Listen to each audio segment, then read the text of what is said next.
Salut! Aujourd'hui on se retrouve pour une nouvelle vidéo et ce sera une vidéo assez spéciale pour moi parce qu'aujourd'hui je vais vous présenter mon premier yaoi manga série vu qu'il y a 2 tonnes qui est sorti en fait et c'est mon premier manga yaoi en papier. Donc je vais vous parler du manga My Pretty Policeman. Yeah! De la mangaka Niyama qui va rapidement devenir mon mangaka préféré. C'est déjà sorti en 2 tonnes, publié en France par Boys Love EDP Anna Collection pour le prix de 7,95 €. Ouais, je fais de la pub.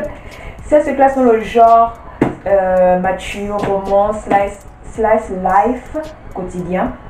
Et voilà. Un 3e tome est en train de sortir au Japon et on espère que le 3e tome sortira rapidement en France. Yeah. De quoi parle My Pretty Policeman? My Pretty Policeman, en fait, c'est l'histoire de Seiji Tajima qui est propriétaire d'une petite boutique. Il est décrit comme étant un personnage insouciant et léger d'esprit, même s'il se plaint souvent de son célibat à son âge. On va dire qu'il atteint un peu la quarantaine. Et Shin Nakamoto, qui est un policier un peu taciturne, comment dire, il a un regard vraiment sans expression, qui lui rend visite de temps en temps dans sa boutique. Mais il faut savoir que les deux se connaissent depuis longtemps, depuis des années, depuis déjà 10 ans, plus de 10 ans en fait. Et en fait, ils se sont retrouvés parce que Shin en fait travaille dans le poste de police à côté de la petite boutique de Seiji. Sauf que, alors de manière aussi insouciante que ça, Seiji se plaint de son célibat et dit d'une chose assez insignifiante qu'il aimerait s'intéresser aux hommes. C'est là que les sentiments enfouis de Shin se relèvent brusquement, ayant une certaine lueur d'espoir pour voir s'il peut être avec celui qu'il aime depuis plus de 10 ans. Ce que j'ai pensé, la couverture est super belle, l'art design est splendide et te donne envie de voir en fait plus de planches, plus de pages du manga. Les traits sont à la fois fins et sont à la fois très bien détaillés. En fait, elle arrive à dessiner des personnages assez matures, assez, comment dire, des personnages assez réels. Je sais pas comment vous expliquer ça. Et franchement, c'est pas des personnages vraiment superflus avec des traits disproportionnés et tout. Et c'est franchement ce qui m'a le plus attiré, c'est ce que j'ai le plus aimé dans ce manga. L'histoire s'ajoute aussi au design et ça fait que j'adore aussi ce manga.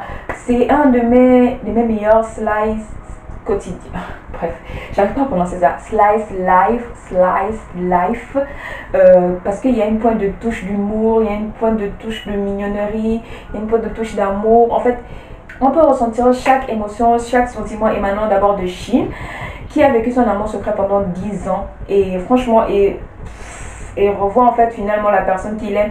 Il veut clairement montrer à Seiji qu'il aime depuis, il éprouve de la tendresse pour lui et qu'il attend vraiment qu'il attendait ces moments en fait pour passer plus de temps avec Shin avec Seiji qu'il avait perdu de vue depuis très longtemps. Puis nous avons notre petit vieux de Seiji qui au premier abord semble un peu pas perturbé mais semble un peu surpris par les sentiments qu'éprouve Shin pour lui.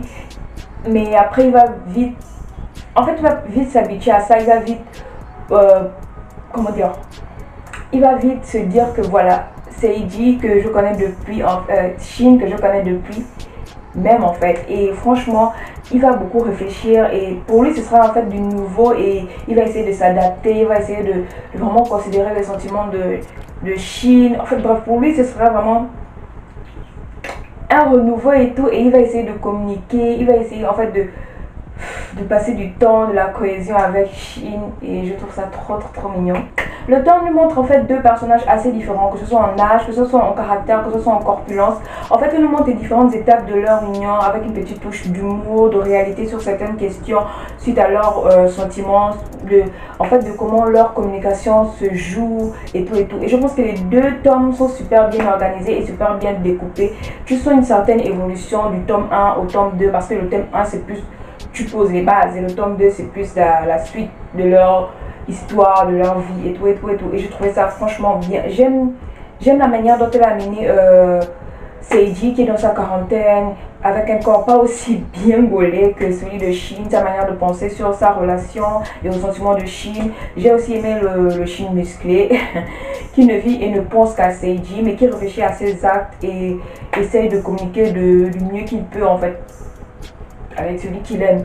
Il semblerait que le tome 3 est distribué digitalement au Japon. On espère une édition d'ici la fin d'année française parce que j'ai trop hâte de voir la suite. Sur Twitter, en fait, j'essaie de deviner en fait les planches et tout que l'auteur a déjà dessiné.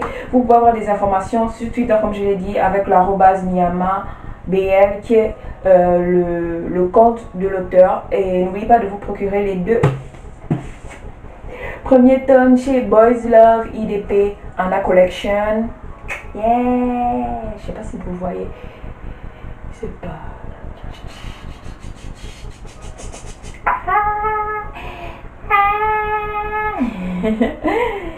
Et enfin, je noterai mon premier manga sur 9,5 sur 10. Même si c'est clairement un 10 sur 10 pour moi. Parce que c'est vraiment une pépite. Quand je l'ai, en fait, depuis le temps, je l'attendais. Et quand je l'ai commandé, j'étais franchement contente de ma lecture. J'étais contente de découvrir ce manga. En fait, c'est vraiment mon premier manga papier. Et pour un premier manga papier, je suis vraiment attachée aux personnages, attachée à l'histoire. Je sais pas, c'est juste trop bon en fait. Et bon, on a une petite pensée pour Chico-san qui est le chat de Seiji. Donc, yeah. J'espère que cette vidéo vous a plu. N'hésitez pas à me dire si ce manga vous intéresse ou si vous l'avez déjà lu, quelles sont vos impressions. Je veux tout savoir, donc n'hésitez pas à me le dire en commentaire. N'oubliez pas de liker cette vidéo si elle vous a plu. J'espère que j'ai bien expliqué, que j'ai pas été trop tête en l'air et tout. N'hésitez pas à vous abonner si mon contenu vous plaît parce que je parle de beaucoup de choses. Des musiques asiatiques, BL, GL, bref, manga, webtoon, drama, beaucoup de choses. Et on se retrouve pour une nouvelle vidéo. Moi je vous dis au revoir, bye.